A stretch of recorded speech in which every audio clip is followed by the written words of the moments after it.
నాలాగొచ్చింది ఆత్మ తెలుగు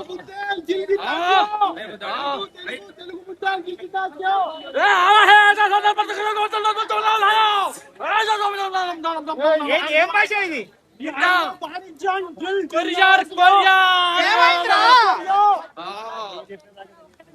వరుణ్ తేజ గారు కథలకొండ గణేష్ సినిమా తీశారు, కానీ ఆ సినిమా కాదు, మిరాయి సినిమా తీశారు. దానికి మించి ఉంది యాక్టింగ్, ఫైట్స్ లో. అబ్బా అబ్బా అబ్బా, ఏమి సినిమా, ఏమి సినిమా. నేను ఫస్ట్ టైం ఇంత ఎంజాయ్ చేసా అంటే సత్య గారు వరుణ్ కామెడీలో కామెడీ అదిరిపోయింది అసలు. మిరాకిల్. నేను 5 కి 5 రేటింగ్ ఇస్తాను. Super duper hit. Varun Teja గారు, మీ యాక్టింగ్, మీ స్టైల్, మీ ఫైట్స్ అసలు నిజంగా కొరియన్ స్లాంగ్ లో, కొరియన్ మాటలలో ఆ ఫైట్స్, ఆ స్టైల్, అబ్బా నిజంగా అబ్బా ఏమి ఏమి ఎంజాయ్ చేసిన అంటే అంత ఎంజాయ్ చేసిన. చాలా బాగుంది.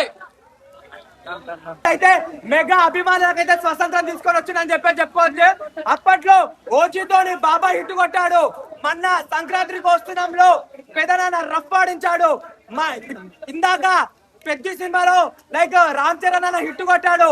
ఇప్పుడు కొరియన్ కంకరా సినిమాలో బ్లాక్ బస్టర్ కి కేర్ ఆఫ్ అడ్రస్ వరుణ్ అన్న అయిపోయాడు. అంటే చాలా బాగుంది.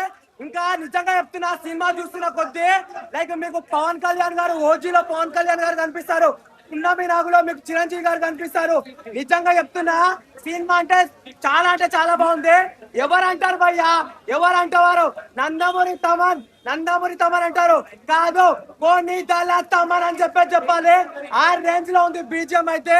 నిజంగా రితికా నాయక్ గారు నిజంగా ఒక అందాల తార. లైక్ స్క్రీన్ మీదకి వచ్చి ఆ ప్రజెన్స్ చూపించింది. ఓవరాల్ గా చెప్తున్నా, లాస్ట్ క్లైమాక్స్ ఉంటది, ఆత్మకి ప్రేతాత్మక యుద్ధం. అది చూడడానికి అనంతపూర్ గ్రామస్తులందరూ సిద్ధం అన్నట్టుంది. సో సినిమా అయితే బ్లాక్ బస్టర్ హిట్. నేను ఒక్కటే చెప్తున్నా, మెగా అభిమానులకి ఒక మాస్ కల్ట్, ఒక ఎంటర్టైన్మెంట్ కల్ట్ సినిమా మళ్ళీ థియేటర్ లో తీసుకొని వచ్చిండు. వరుణ్ అన్న, నీ ఫ్యాన్ గా కాలర్ ఎగరేసుకొని చెప్తున్నా, నిజంగా సినిమా 100 డేస్ పక్క. నిజంగా ఓ 300-400 కోట్లు వేసుకోండి భయ్యా. మెగా ఫ్యామిలీలలో ఇంత ఎంటర్టైన్మెంట్ సినిమా ఎవరు చెయ్యాలి అని చెప్పుకోవచ్చు. సో ఓవరాల్ గా సినిమా బాగుంది. Go and watch in theatres. Korean Kanakaraju cinema చూశారు అనుకోండి, మీ మైండ్ బ్లోయింగ్. థియేటర్ కి వస్తేప్పుడు మాత్రం అయితే జాగ్రత్తగా రండి, ఎందుకంటే నవ్వులు ఉంటాయి. ఈ సినిమాలో మన వరుణ్ తేజ గారు కొరియన్ స్లాంగ్ లో ఆ ఫైట్స్ ఉంటాయి. కొరియన్ దయ్యం అంటే ఎలా ఉంటుందో చూపించారు. దయ్యం మొత్తం దయ్యం పట్టినప్పుడు కుక్కడం తింటాడు. అసలు సత్య గారి మధ్యలో కామెడీ ఉంది చూడు. సత్య కనకరాజు మామూలుగా లేదు సినిమా అయితే. ఫస్ట్ హాఫ్ పగలబడి నవ్వించాడు. సెకండ్ హాఫ్ లో అయితే భయపెట్టాడు భయ్య. సెకండ్ హాఫ్ లో అయితే కొరియన్ గేమ్. ఫస్ట్ హాఫ్ లో వచ్చే సత్య కామెడీ టైమింగ్ అయితే నెవర్ సీన్ బిఫోర్ భయ్య. ఇంతవరకు వచ్చిన సత్య కామెడీ వేరు, ఈ సినిమాలో వచ్చే సత్య కామెడీ వేరు భయ్య. సెకండ్ హాఫ్ లో వచ్చే సత్యతో పాటు బుల్లిరాజు ఎంటర్ అవుతాడు భయ్య. బుల్లిరాజు ఎంటర్ అయినప్పుడు మన కొరియన్ ఏమో ముక్కన కలిపి వచ్చే కామెడీ ఎంటర్టైన్మెంట్ అయితే సూపర్ భయ్య. పవర్ ప్యాకెట్ కామెడీ ఎంటర్టైన్మెంట్ తో దద్దరిల్లిపోయింది భయ్య థియేటర్ మొత్తము.